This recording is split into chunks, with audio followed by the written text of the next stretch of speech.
Meus irmãos, se eu errar alguma coisa aqui, vocês me perdoem, tá?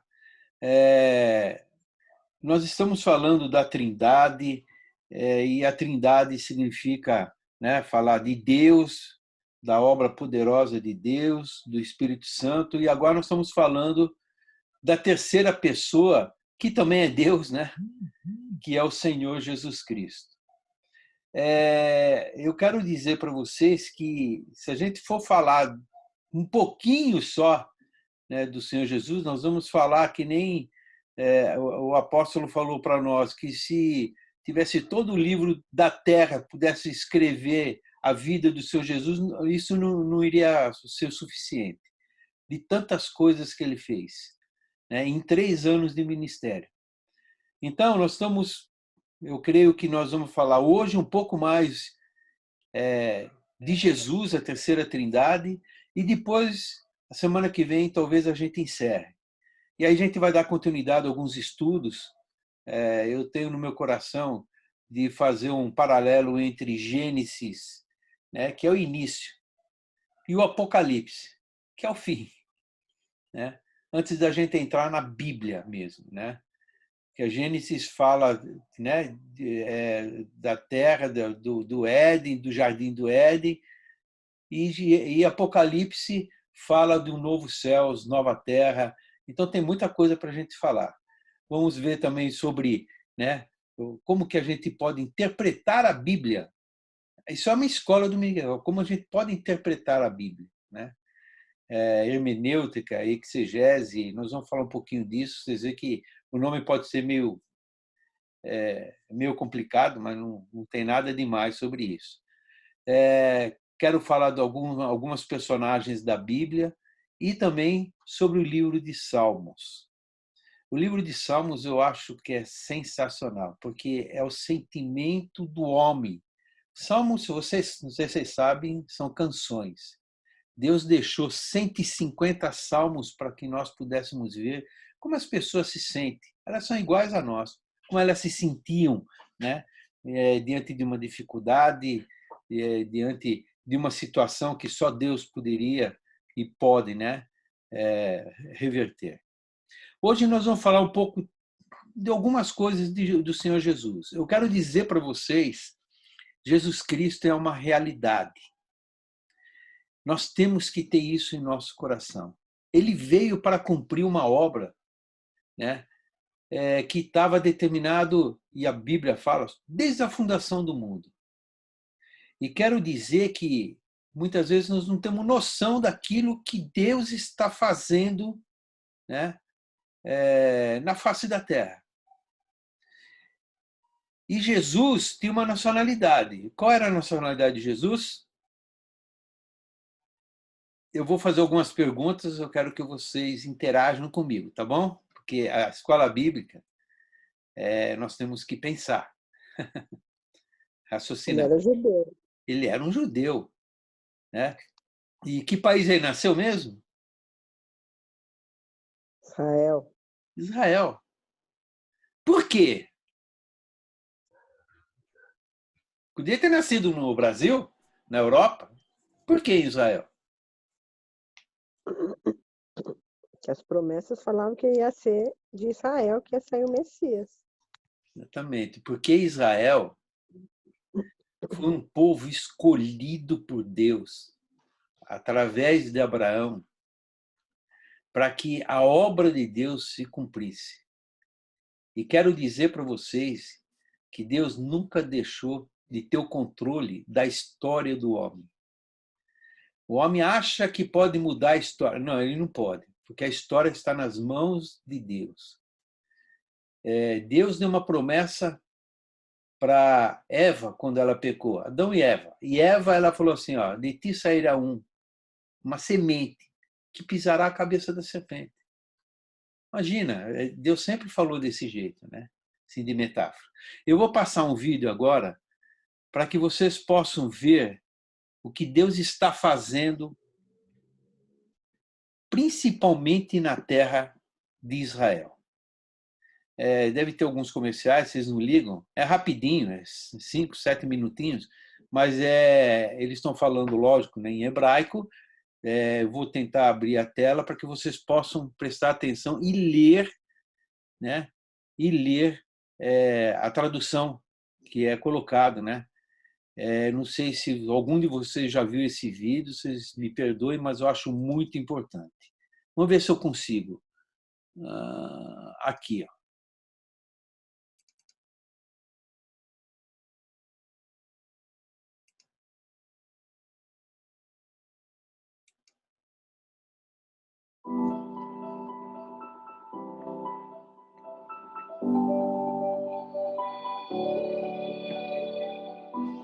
זה ציטוטים יפים. ציטוטים יפים. זאת אומרת, זו התפיסה היהודית המושלמת, האולטימטיבית, כן? הלוואי והייתי מכירה את הבן אדם הזה. יש לו לב ענק. תשמע חמני. הוא אדם צדק. אני חושב שמדובר על אדם גדול. כמו משה רבנו, שהיה עומד עליהם לשרת אותם. אין לו קטע של גאוות יתר והתנשאות. אדם, כולו. Só fazendo a parte. Isso é feito, esse vídeo foi feito lá em Israel, com israelitas. E eles estão falando de Jesus, né? O nosso Salvador, para esses homens que são israelitas lá em Israel. Tá bom? Vocês estão escutando bem? Dá para ver direitinho a tradução? Então, vamos continuar. אהבת ישראל שלו למעלה מן המשוער. אהבת ישראל של יהודי צדיק. בגלל מעשים כאלה בדיוק, הם היו מנהיגים גדולים. לראות כזה אישיות גדולה עושה כזה דבר, לא זכיתי. אנחנו צריכים כאלה בדור שלנו. מאוד מסקרן אותי לדעת מי האדם הזה היה. הרמב"ם? לא. איש תנ"כי אולי. מה, כמו בגין שהיה, שירד אל העם? מי זה יכול? אני חושבת שזה ישו. מי שזה היה זה ישוע. לא מספרים עליו הרבה. אם יהושע היה כזה, אז הוא גם גדול מהחיים, וזה בסדר גמור. הוא נולד כיהודי, חי את חייו כיהודי, והוא גם נראה כיהודי.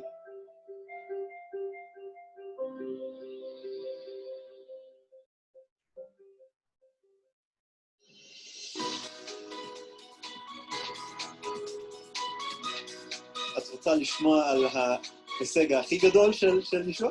כן. אז בעצם כדי להבין את זה צריכים לחזור לבראשית, שאלוהים ברא את בני אדם, ואדם וחווה היו בגן עדן, היו במקום מושלם בהתחברות מלאה ומושלמת עם אלוהים, עד שחצו נגד אלוהים, לא שמרו את המצווה הפשוטה שהוא נתן. כתוב בתנ"ך שהחטא שלנו מפריד אותנו מאלוהים, כי הוא קדוש וטהור לגמרי, ולא יכול להיות בנוכחות של חטא. ובעצם על כל אחד מאיתנו לשאול את עצמו, האם יש חטא בי? אז למשל, אלוהים נתן לנו את 10 הדיברות, ורשום שם לא לשקר. אז האם אי פעם שיקרת? ברור ששיקרת. כמו ששיקרתי מדי פעם, מה לעשות? כן, שיקרתי. מי לא? כתוב גם בעצם לא לחמוד. עשית את זה אי פעם או?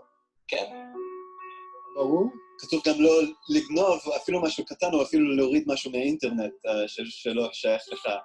זה משהו שעשית? אני לא קונה סוף. היא מורידה סוף. בעצם אלוהים גם אמר, לא יהיו לך אלוהים מאחרים על פניי. ברגע שאנחנו בוחרים את הדרך שלנו במקום הדרך של אלוהים, אנחנו עושים את עצמנו לאלוהים, נכון? לא שכן. הוא נתן לנו את כל דבר שיש לנו, ואנחנו במקום להגיד, אוקיי, מה אתה אומר שאני צריך לעשות? אנחנו פשוט חיים לפי... אז זה דבר די רציני לפני אלוהים. אם זה לשקר, או אם זה הגישות שלנו, כל דבר אחר שאנחנו יכולים לא לציית לאלוהים, זה בעצם נקרא חטא. ולא רק שזה מפריד אותנו מאלוהים, אלא לפי התנ"ך מגיע לנו גם עונש. ולפי התנ"ך, לפני שחטאנו נגד אל נצחי, גם העונש הוא נצחי.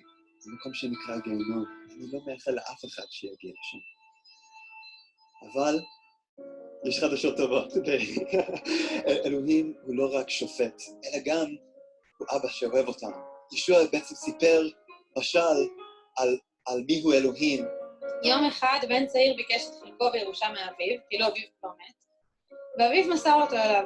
הבן נסע לארץ רחוקה ובזבז את כל כספו בתאוותיו ובחיים פרועים.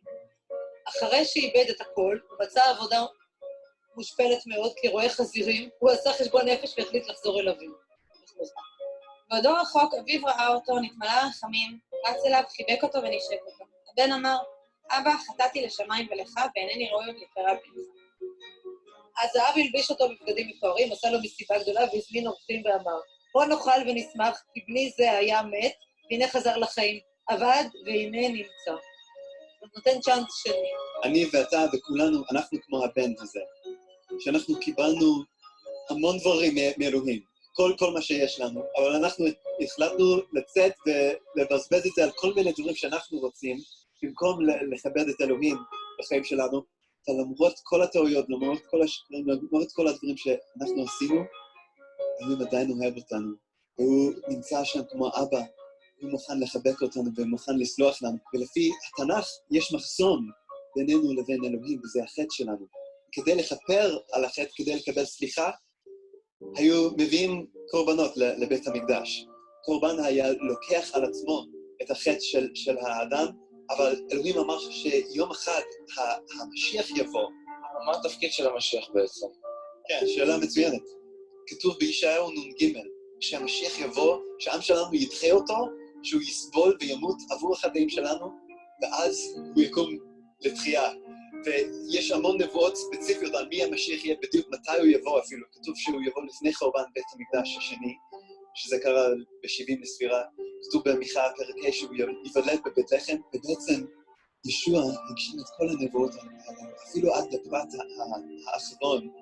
ישוע בא לפני חורבן בית המקדש השני, הוא נולד בבית לחם, העם שלנו דחה אותו בהתחלה, הוא סבל ומת עבור החטאים שלנו, ואז היו 500 יהודים שראו אותו חי אחרי שהוא מת. אז הוא בעצם קם לתחייה. כל מה שנשאר לנו לעשות זה כמו הבן הזה. אם אנחנו נעשה כמו מה שהבן עשה, שהוא עשה חשבון נפש, ונבין, וואו, כמה טעינו ולא הלכנו בדרך שלנו. אם נחזור לאבינו שבשמיים, לבקש סליחה, להאמין בעצם במשיח שהוא שלח, לקבל את הסליחה שהוא נתן דרך ישוע המשיח. הוא אסף אליו את כל הדברים הרעים שאנשים עשו, ואמר, אני אכיל את הכל, ואני אמות בשבילהם, ואז זה יהיו לנו חיים ראויים. אבל בתנאי שהם מתחרטים על מה שהם עשו. וזה לא שאנחנו סתם ממשיכים לחתור אחרי זה מה שבא לנו, אלא שאנחנו מבינים, וואו, איזה מחיר הוא שילם בשבילנו. הוא אהב אותנו כל כך שהוא היה מוכן למות בשבילנו. אני לא אמשיך ללכת בדרך שלי. יש היום 500,000 יהודים שחקרו את החיים של ישוע והבינו, וואו, הוא מילא את כל הנבואות על המשיח, הוא מת בשבילנו, הוא קם לתחייה, ואנחנו התחלנו להאמין בו, והוא שינה את החיים שלנו באמת מבפנים, ובעצם קוראים לנו יהודים משיחיים.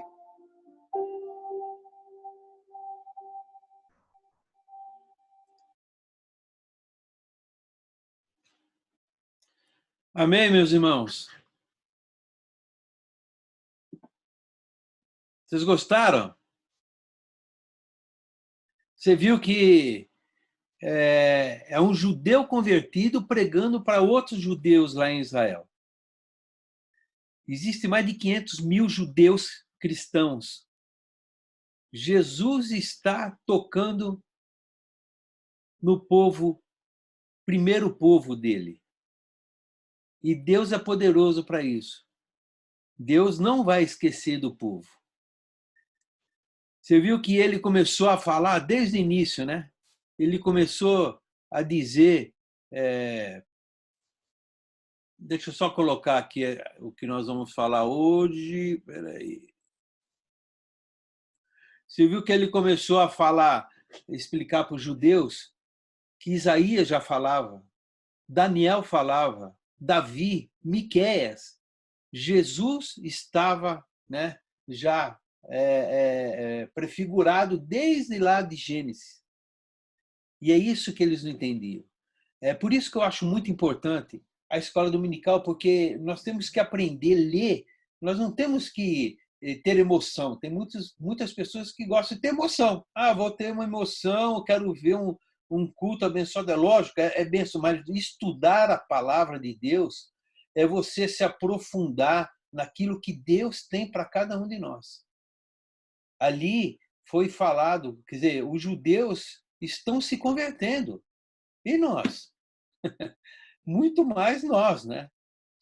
E nós vamos falar um pouquinho sobre o primeiro povo. Aquele lá que nós vimos, né, que errou, que recebeu o perdão de Jesus. Você acha que aquele povo, quando estavam crucificando o Senhor Jesus, eles receberam o perdão de Jesus por crucificá-lo?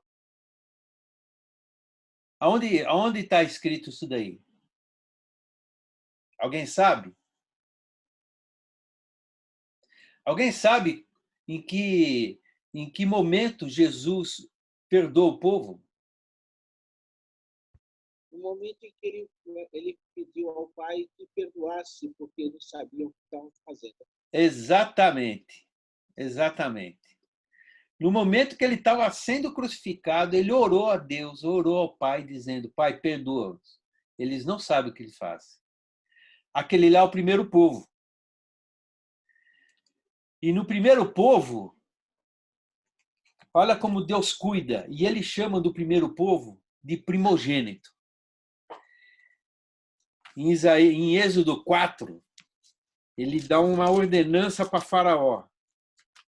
E você imagina como nós, sendo humanos, sendo pais, como nós cuidamos, né, dos nossos filhos, como nós nos condoemos com os nossos filhos, nós nos preocupamos com ele. Agora imagine Deus com o seu primogênito. Ele fala assim em Êxodo 4, 21. Eu vou ler alguns versículos, mas eu quero que vocês leiam também. Eu não sei quantos estão com a Bíblia aí, tá? Mas eu vou precisar que vocês leiam também um pouquinho da palavra aqui para a gente exercitar mesmo. Ele já começa dizendo assim, olha. E disse o Senhor a Moisés, quando voltares ao Egito, atenta que faças diante de Faraó todas as maravilhas que tenho posto na tua mão. Mas eu endurecerei o seu coração para que não deixe ir o povo. Então dirás a Faraó, assim diz o Senhor, Israel é meu filho, meu primogênito. E eu tenho dito, deixa ir meu filho para que me sirvas. Mas tu recusaste deixá-la ir, eis que eu matarei o teu filho, o teu primogênito. Deus cuida do seu povo. Eu quero começar dizendo para vocês que Deus cuida do seu povo. Jesus começou uma obra há 2000 anos atrás. E nós vemos hoje, em 2022, Jesus entrando no povo de Israel e judeus se convertendo. Nós temos que ser gratos a este povo que Deus escolheu. Porque naquele tempo não tinha gráfica, não tinha livros, mas tinha palavra e as obras que Deus fazia, e eles passavam isso de geração em geração. E muitas vezes, se não a maioria das vezes, oralmente, era passado de pai para filho. E chegou até hoje, até nós. A palavra permaneceu. E hoje nós temos essa palavra. Israel é meu filho, é o primogênito. E nós, o que nós somos? Primogênito, eu sei que vocês sabem, mas eu peguei um pouquinho do significado. Significa o primeiro a ser gerado, e acredito que o primogênito representa a essência e a força e vitalidade do pai. Como resultado, o filho primogênito torna-se herdeiro principal da família. Olha a importância. Em João 3,16, nós conhecemos. Quem conhece esse versículo aí? Alguém conhece? Se conhece, pode falar. Ou ler, né? Porque Deus amou o mundo de tal maneira que deu seu Filho unigênito para que todo aquele que nele crê não pereça, mas tenha vida eterna. Israel era o primogênito. E olha só o que fala. Deus amou o mundo de tal maneira que deu seu filho o quê? Que deu seu filho o quê? Primogênito. Não. Unigênito. Unigênito. Unigênito. Certo. O que quer dizer unigênito? Primogênito nós sabemos. O primeiro a ser gerado. E unigênito, o que quer dizer? Alguém sabe? Único. É único e não vai ter outro. Exatamente. É o único filho, o único que foi gerado. E é isso que ela falou. Não vai ter outro. Não vai ter outro. Você quer saber quem é Jesus Cristo?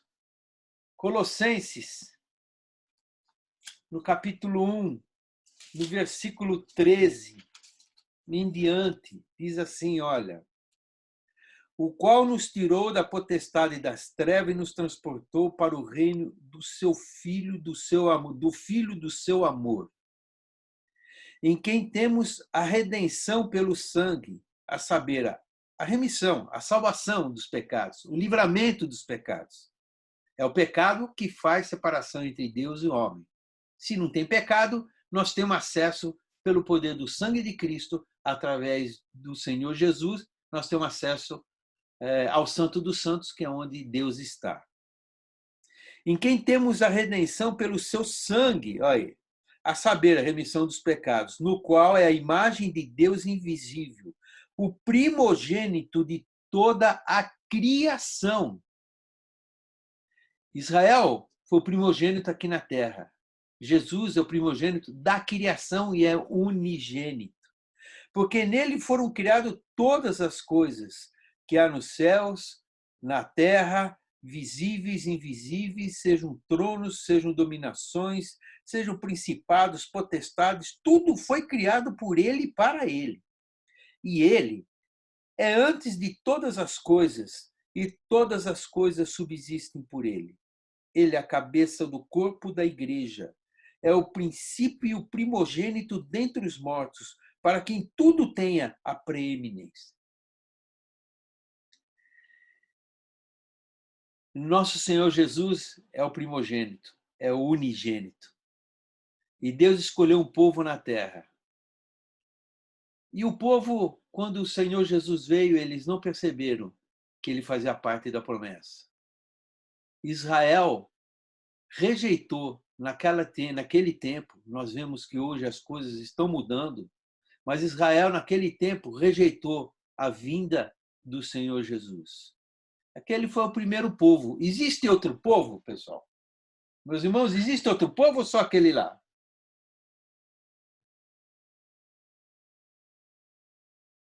Vocês acham? Existem outros povos. Não é só aquele povo. Claro que não. Jesus veio para os seus e os seus não receberam. Eu quero dizer para vocês, e isso aí nos preocupa, Deus, ele tem um plano para mim e para você. Ele tem um plano coletivo e individual. Individual. Ele tem uma obra em nossas vidas. Se nós não fizermos, a obra dele, sabe o que vai acontecer? Vai parar? Não, não vai parar, vai continuar. Existe um novo povo. E este novo povo somos nós. Somos nós. Romanos 11, versículo 11. Alguém achou? Não.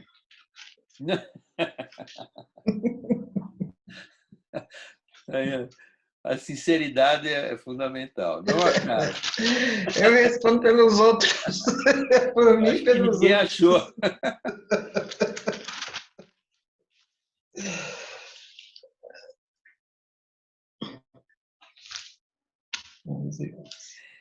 É muito importante esse versículo, porque ele nos orienta, ele nos fala qual é a situação hoje deste novo povo.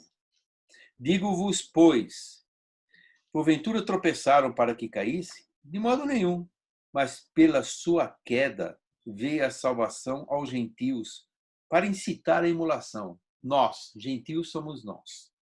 É eu, é você, sou eu. E na sua queda, e se na sua queda é riqueza do mundo, e na sua diminuição a riqueza dos gentios, quanto mais a sua plenitude. Você imagina um judeu que nasce estudando a palavra, a Torá, né? Os profetas, todo sábado vão na sinagoga, tem né? o sabático deles. Imaginem eles a vida inteira fazendo isso. De repente, eles descobrem que Yeshua, que é Jesus, ele era o prometido e ele já veio.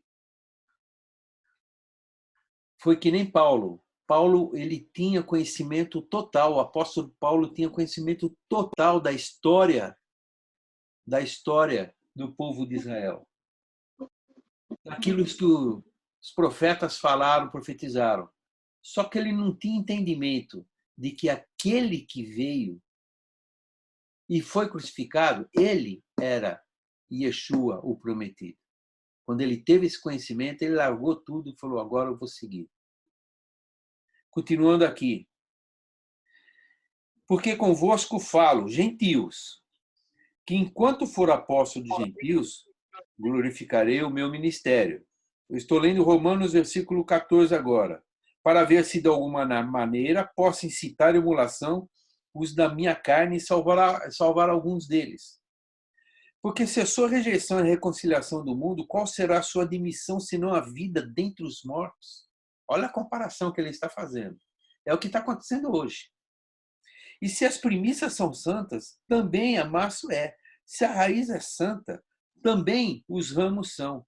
E se algum dos ramos foram quebrados, e tu sendo zambujeiro, falando de nós, foste enxertado em lugar deles, e feito participantes da raiz da seiva da oliveira, não te glories contra os ramos. E se contra eles te gloriares, não és tu que sustenta a raiz, mas a raiz a ti. Dirás, pois, os ramos foram quebrados, para que eu fosse enxertado. Está bem, pela sua incredulidade foram quebrados. E tu estás em pé pela fé, então não te ensoberbeças, mas teme. Porque se Deus não poupou os ramos naturais, teme que não poupe a ti também. Considere, pois, a bondade e severidade de Deus para com os que caíram, severidade, mas para contigo a benignidade de Deus, se permaneceres na sua benignidade. De outra maneira, também, tu serás cortado. E também eles, se não permanecerem na incredulidade, serão enxertados. Ao que nós vimos no filme. Tem muitos judeus que eles tenham sido cortados, eles estão sendo enxertados de novo. Porque poderoso é Deus para os tornar a enxertar. Porque se tu foste cortado natural zambujeiro, e contra a natureza enxertado na boa oliveira, quanto mais esses, que são naturais, serão enxertados na sua própria oliveira. Meus irmãos, nós estamos vivendo um tempo da graça. Louvado seja Deus. Nós podemos olhar para o passado, nós podemos ter essa Bíblia na nossa mão e entender aquilo que Deus está falando com cada um de nós, o que Ele fez, o que Ele está fazendo, o que Ele fez durante todos os séculos. Eu creio que nós estamos vivendo tempos de grandes transformações. Grandes transformações. E é nesta hora que nós temos que nos mergulhar cada vez mais na palavra e no entendimento. Sabe por quê, meus irmãos? Eu já ouvi muitas pessoas falarem, e eu creio nisso. A batalha do homem, sabe onde está? Onde vocês acham? Nós não lutamos nem contra a carne e contra o sangue, mas contra as hostes espirituais nos lugares celestiais. Aonde é esse lugar? É a nossa luta, diz a palavra. Alguém arrisca dizer? Onde é essa luta dentro de você?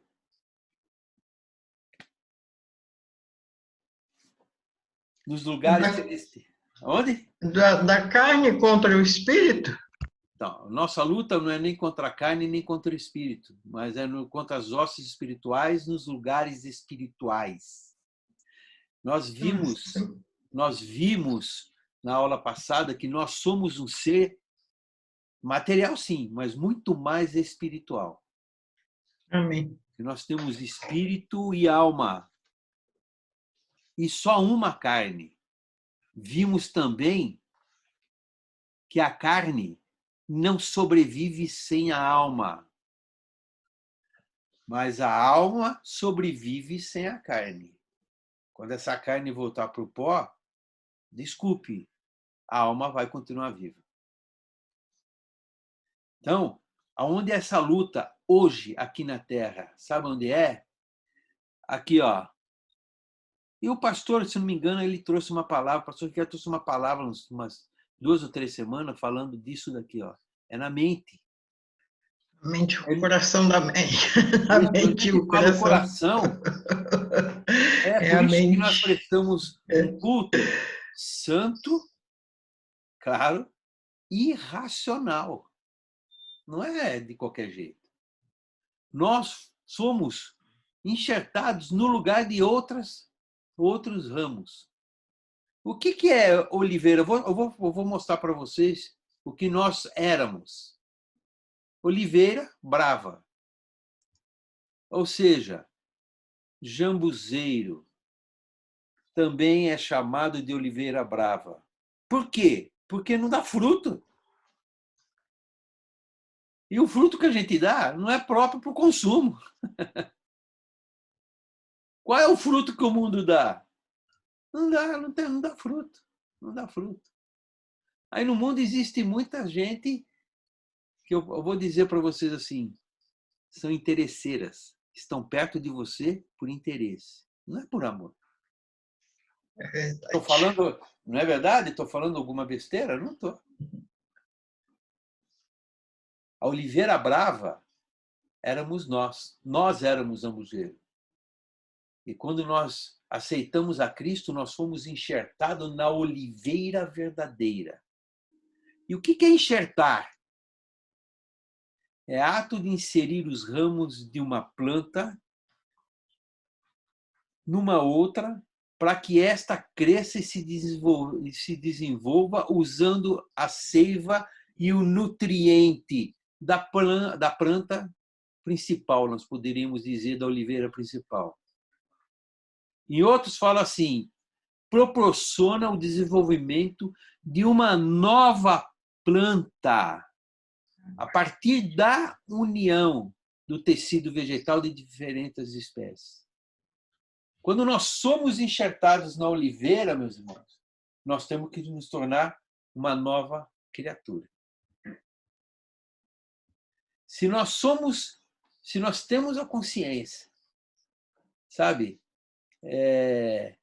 o Senhor Jesus, ele está sempre olhando para nós. Deus, ele está sempre olhando para nós. Você sabe qual é o nosso teste? Quando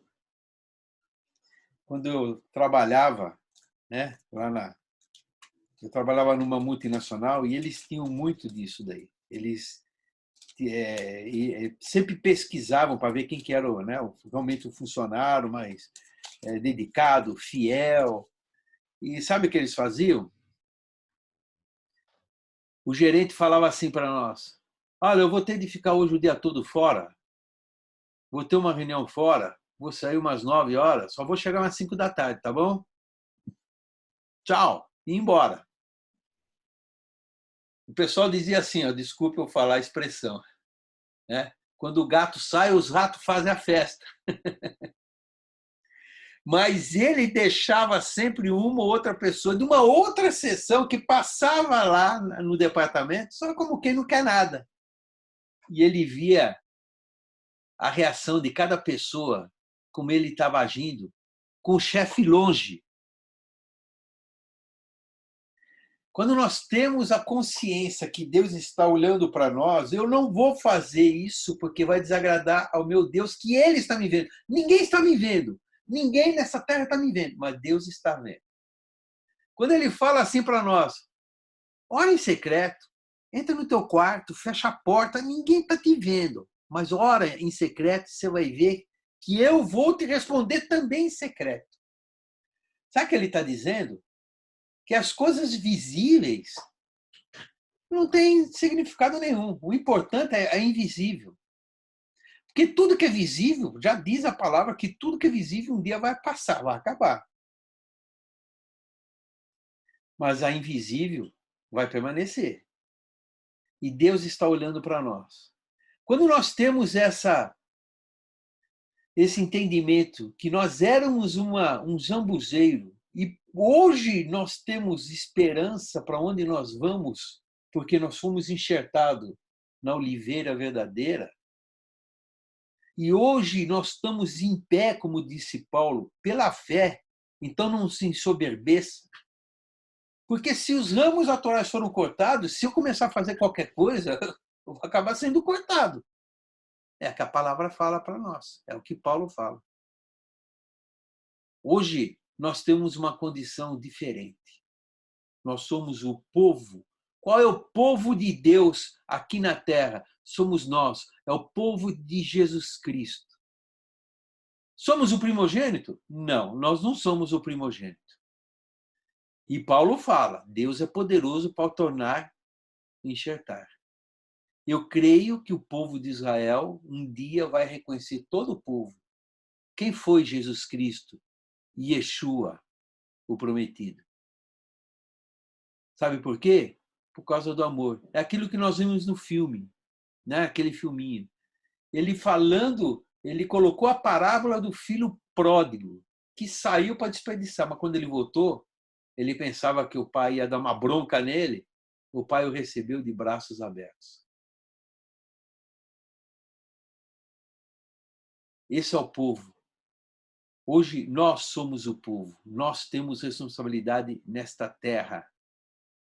Israel teve responsabilidade no passado, tem que guardar todos os ensinamentos, né?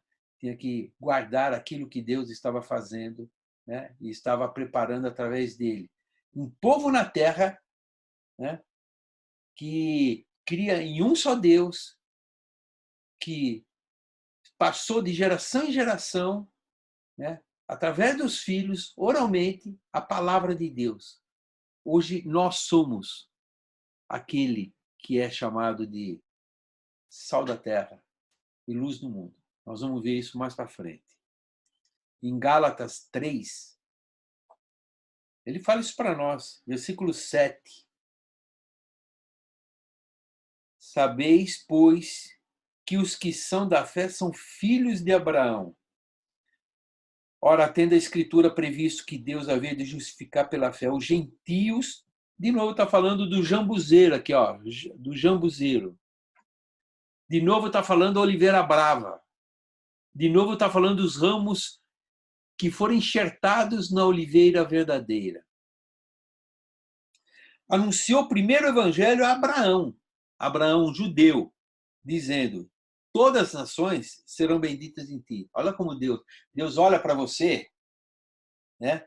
Olha para mim, olha para cada um de nós, né? E fala assim: você não sabe, mas eu sei qual é o teu futuro, qual é a tua geração, quem vão ser teus filhos, os filhos dos teus filhos, ele já sabe tudo.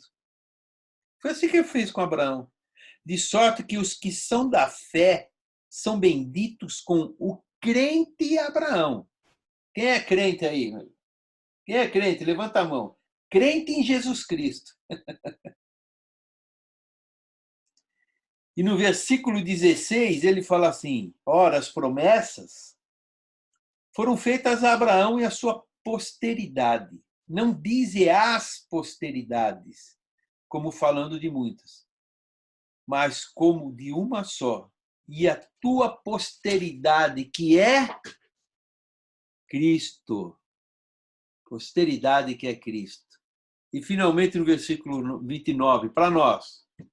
E se sois de Cristo, sois descendência de Abraão e herdeiros conforme a promessa. Oliveira verdadeira, meus irmãos, tem uma raiz. A raiz vai desde lá, quando Deus escolheu um homem na terra. Quem? Abraão. Você foi enxertado na árvore que lá no fim tem o nome de Abraão. Olha como Deus é poderoso para isso.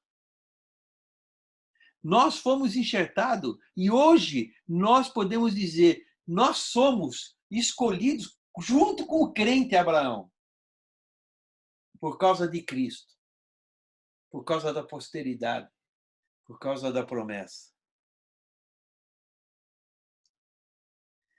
E em 1 Pedro, eu estou lendo muito, viu? Vocês não estão lendo, hein? Quem achou aí 1 Pedro 2?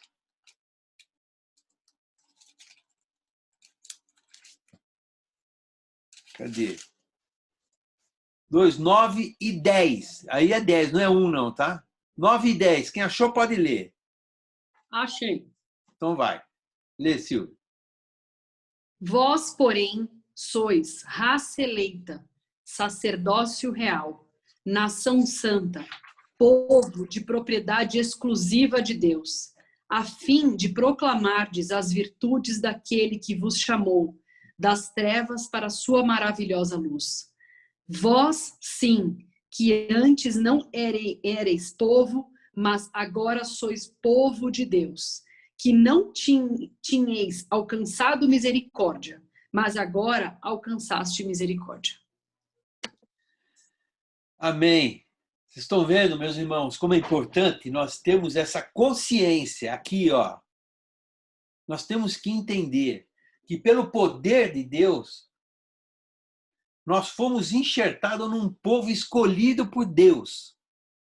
Desde Abraão. Abraão foi escolhido por Deus, o homem que deu início a tudo. Passou Abraão, Isaac, Jacó, com um monte de dificuldade. Chegou até, né, Moisés, que foi aquele que tirou o povo. Nós fazemos parte desta história. Mas eu não tenho nada com Abraão. Você não tinha, porque antes era jambuzeiro. Mas agora nós fazemos parte da raiz da oliveira verdadeira. E isso já estava profetizado para nós. Isso já estava profetizado. Aonde? Lá em Isaías 65. Isaías 65, versículo 1. Olha aqui que fala, ó. Fui buscado dos que não perguntavam por mim. Fui achado daqueles que me não buscavam. A um povo que não me chamava pelo meu nome, eu disse, eis-me aqui. Desde o tempo de Isaías, desde o tempo de Abraão, já estava profetizado sobre nossas vidas. Por isso que eu gosto de falar. Nós somos surpreendidos pelos homens. Nós somos. Muitas vezes, nós não entendemos e não podemos confiar. Mas nós confiamos em Deus. Porque o homem engana o homem, mas não engana a Deus. Não engana a Deus. Deus conhece tudo, conhece todas as coisas, conhece o nosso coração. E eu quero falar de duas coisas, rapidinho, de duas passagens que eu achei de suma importância. De duas coisas que o Senhor Jesus Cristo aqui na Terra falou. E para isso, eu quero saber se vocês concordam com o que eu vou colocar aqui. Vocês devem ter ouvido, mas vê se vocês concordam com isso aqui. Viu que bonitinho? Eu fiz isso aí hoje a tarde toda para fazer isso aí. Vocês concordam com isso? Pode ser sincero. Vocês concordam ou não? Olha, eu concordo com isso e também concordo com aquela mulher que, desculpa falar, queimou o sutiã e aí a gente teve que ficar trabalhando, sabe?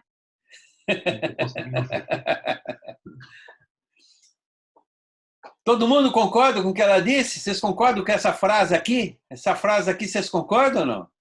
Eu não consigo ver, pastor. Não consegue ver? Vocês estão vendo? Não, eu não consigo. Para mim não estou vendo. Eu não estava no Éden e herdei a culpa. Exatamente, é o que está escrito. Eu não estava no Éden e herdei a culpa. Por que você não está vendo, hein, Marco? Será Não que é sei. o teu? Acho que é o meu aqui. É? Senhor, eu estou vendo bem. Senhor, pessoal, Tá. só não estou vendo a frase, mas tudo bem. Só que tem outra frase embaixo dessa. Essa aqui, ó. Essa vocês concordam? Conseguiu ver, Marcão? Não. Eu não estava no Éden e herdei a culpa, mas eu também não estava no Calvário e herdei a graça. Nós herdamos a graça. E agora eu vou falar para você herdar a graça. Eu quero te falar sobre o primeiro mandamento que Jesus nos ensinou. Qual é? Vocês sabem, eu sei que vocês sabem. Qual que é o mandamento que Deus... Amar a Deus. Amém. Amar a Deus sobre todas as coisas. Isso daí está lá em Mateus 22. Mateus 22, perguntaram para ele, né? O título fala assim, olha, o grande mandamento. Vocês todos estão vendo o slide que eu estou passando aqui? Sim. O Marco não está vendo. Mais alguém? Mas você está aparecendo tudo em branco, Marco? Não, estou vendo o senhor, estou vendo o pessoal, mas o slide não. Vira a página. Vira a página. Vai para a primeira. Ótimo. Corre o dedo aí, corre o dedo na tela, da esquerda para a direita.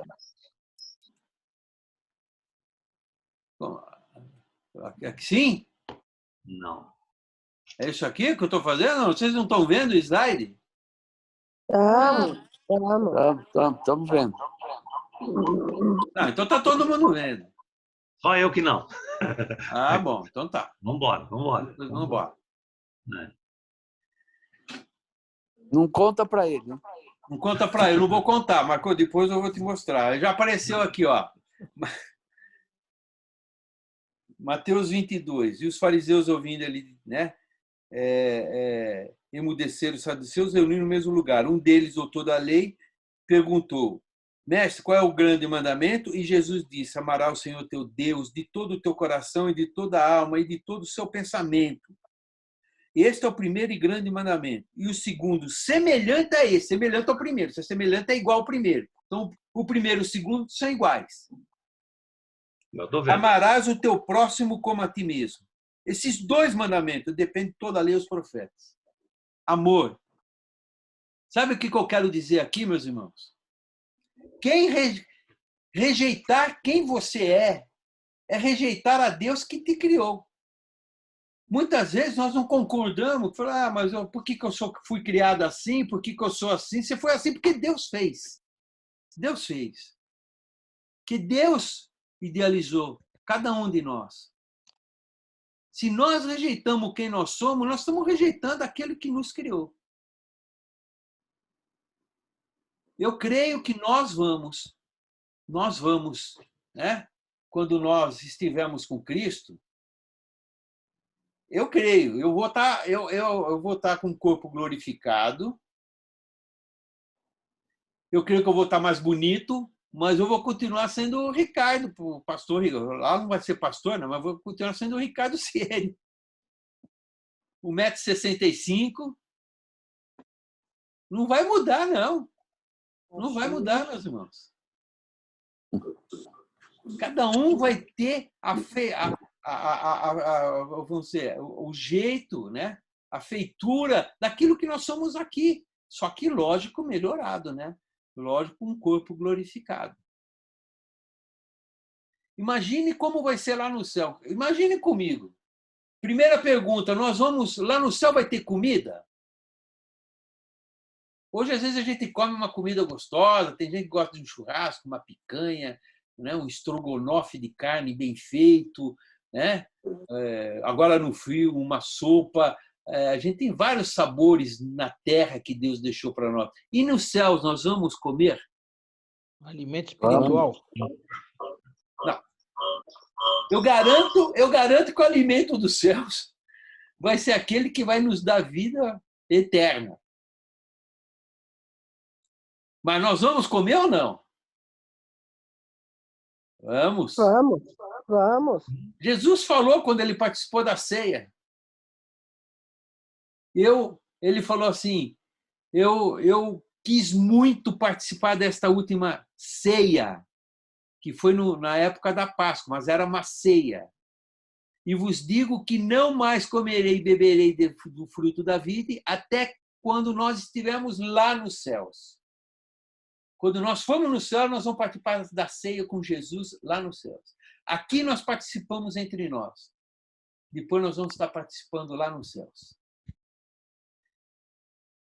Primeira coisa, amar a Deus como a nós mesmos, amar o teu próximo como a ti mesmo, é não rejeitar o teu próximo e muito menos nós.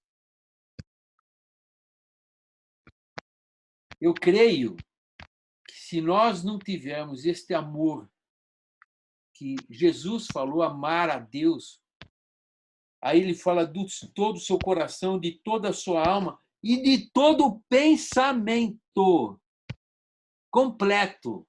Você não vai conseguir te amar, você não vai conseguir aceitar você, muito menos aceitar o teu irmão que está do seu lado. Não vai conseguir. Porque primeiro nós temos que ter o nosso coração, a nossa alma, o nosso pensamento voltados em amar ao Senhor. Como se ama a Deus? Reconhecendo que Ele primeiro te amou. Ele primeiro te amou, dando o seu Filho, para que todo aquele que nele crê, né? É o que nós lemos, não pereça, mas tenha vida eterna. Pastor, desculpa te cortar, falar. mas eu vou ter que sair. 9 horas, né? Está na aula. Desculpa, né? Viu? Não, Deus imagina. abençoe, tá? Deus abençoe. Depois Tchau. você vê, vai estar tudo gravado essas aulas, tá bom? Tá, eu estou assistindo. Muito obrigada, viu? Tá? Fica Tchau. com Deus. Tchau, tchau. Paz do Amém. Senhor. Amém. Em Efésios, capítulo 2, versículo 4 em diante, olha.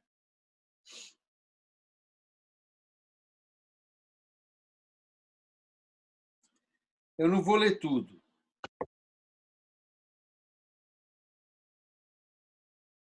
Eu vou ler a partir do 8, tá? Porque pela graça sois salvos, por meio da fé, e isto não vem de vós, é dom de Deus. Não vem das obras para que ninguém se glorie. Porque somos feitura sua, criados, nós fomos criados em Cristo Jesus. Para quê? Para as boas obras, as quais Deus preparou para que andássemos nela. Tudo que acontece em nossa vida, se você tiver a consciência e o entendimento, ó, Deus poderia, né, tirar essa tempestade da minha vida, mas Ele não tirou. Por quê? Para que nós pudéssemos estar sendo, eu diria assim, aperfeiçoados diante de Deus, porque Ele é poderoso para mudar toda a nossa situação. E por que não fez isso? Para que nós pudéssemos estar melhores. Nós temos que estar sempre crescendo na graça, no conhecimento de Deus, até chegar à estatura do varão perfeito, que é Cristo Jesus. Amém, queridos? Amém. Em Romanos 9. Amém. Romanos 9. Eu estou lendo porque para mim está mais fácil aqui e é um pouquinho mais rápido. 19 diz assim, olha. Dir-me-ás, então, por que queixa ele ainda? Porquanto quem resistiu à sua vontade? Aí ele fala assim, olha, mas, ó homem, quem és tu que a Deus replicas? Por que a coisa formada dirá o que formou? Por que me fizeste assim? Ou no teu oleiro para poder, sobre o barro, para da mesma massa fazer um vaso para honra e outro da desonra? Meus irmãos, sabe o que eu quero dizer com isso? Eu quero dizer assim, e isso nós aprendemos esse fim de semana, naquele curso que foi dado, né? O pós. Existe o QI e o QE. E o QE é o coeficiente emocional de cada um de nós. Às vezes, um é mais rápido para falar, para agir, é um pavio curto, né? Nós não podemos falar, anula isso da minha vida. Não vai dar. Mas nós podemos, diante de Deus, conviver isso e controlar as nossas emoções. A emoção não vai sair. Foi Deus que fez. E controlar nossas emoções. Isso é um dos frutos do Espírito Santo de Deus, que diz lá em Gálatas. Sabe? Nós temos que ter sobre nossas vidas aquilo que o Senhor fala. Nós temos os frutos do Espírito, que é o amor, e, principalmente, nós temos que ter persistência e, principalmente, o controlar das nossas emoções. Isso é o QE. Um exemplo que eu vou dar para vocês. Pedro era uma pessoa impossível. Ele vinha, ele não... eu creio que Pedro era daquele que eu não vou levar desaforo para casa. Tanto que quando chegaram para prender Jesus, ele tirou a espada e já cortou a orelha de Malco, né? O servo do sumo sacerdote. Cortou a orelha. Ele era assim. Mas ele mudou depois que... Não mudou. Só que ele conseguiu, através do Espírito Santo, através do fruto do Espírito Santo, eu estou para ver isso aqui, não estou achando. Né? Tem uma palavra. Através do fruto do Espírito Santo, controlar suas emoções. Em vez de a gente questionar a Deus, Senhor, por que isso, por que aquilo, por que eu sou assim? Isso é assim porque Deus fez, e você tem condições, através do fruto do Espírito Santo, controlar as nossas emoções. Está aqui, ó. Temperança é um dos frutos do Espírito Santo. Que fala caridade, gozo, paz, longanimidade, benignidade, bondade, fé, mansidão e temperança. Temperança é controlar as nossas emoções. E não questionar a Deus, porque eu sou assim, porque eu sou... Não. Senhor, me ajuda a controlar isso dentro de mim. Porque é por isso que a luta está aqui. Ó. Por isso que as coisas que acontecem ao nosso redor saem de dentro de nós.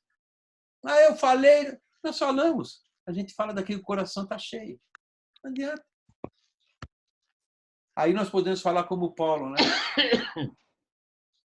Ainda que o meu exterior se corrompa, o meu interior é renovado a cada dia. É diferente.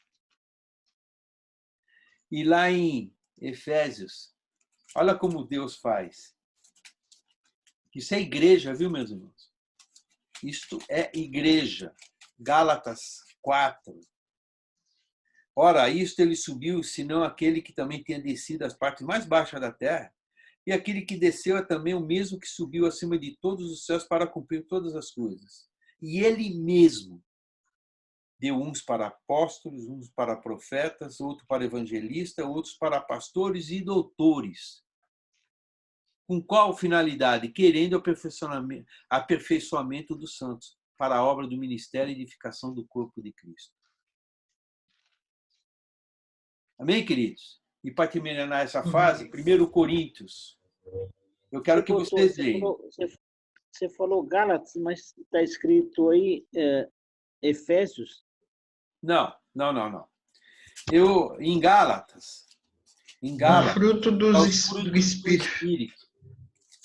E um dos frutos do Espírito estava procurando Gálatas, entendeu, Constantino? Entendi. Para te mostrar que é um fruto do Espírito controlar o nosso QE, nosso coeficiente emocional. Né? Nós temos que controlar, nós temos condições de controlar. Deus nos deu o Espírito Santo para isso. E o último fruto, e nós vimos isso, né, na aula do Espírito Santo, é a temperança, que é o nosso controle. Né? Pedro, eu estava dizendo, Pedro era daquele jeito. Paulo já era aquele que falava muito e tinha condições de falar, né, e convencer, vamos dizer, a alta corte daquele tempo. Pedro foi um pescador. E João? João foi uma pessoa amorosa, mansa, que se reclinava no peito de Jesus, a cabeça. Quer dizer, as emoções continuam. mas eles controlavam as suas emoções. 1 Coríntios 3, de 3 a 7. Quem achou? 1 Coríntios, de 3.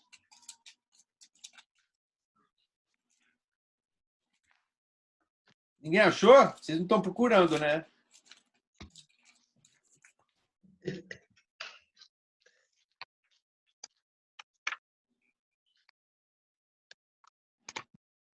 Alguém achou aí? Vocês estão sem a Bíblia?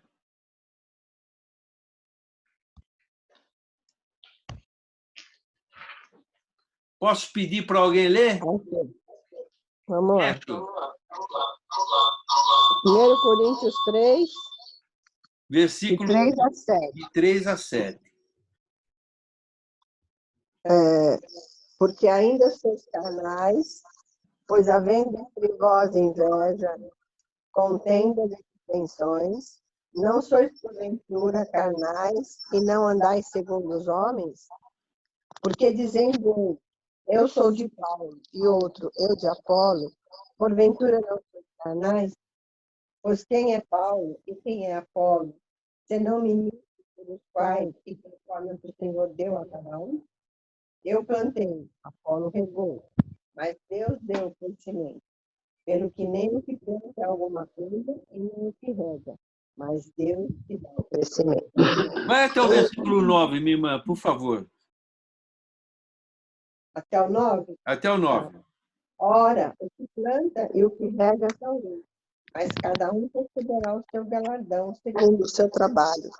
Porque nós somos cooperadores de Deus. Vós sois lavoura de Deus e edifício de Deus. Amém. Amém. Então, meu irmão, minha irmã, nós somos aquilo que Deus nos fez. E Deus tem um plano para mim e para você. Você pode ser profeta, doutor, coluna de oração na igreja. Você tem um lugar que Deus colocou. E todos nós juntos formamos, somos cooperadores de Deus, porque a lavoura é de Deus, o edifício é de Deus. Amém, queridos?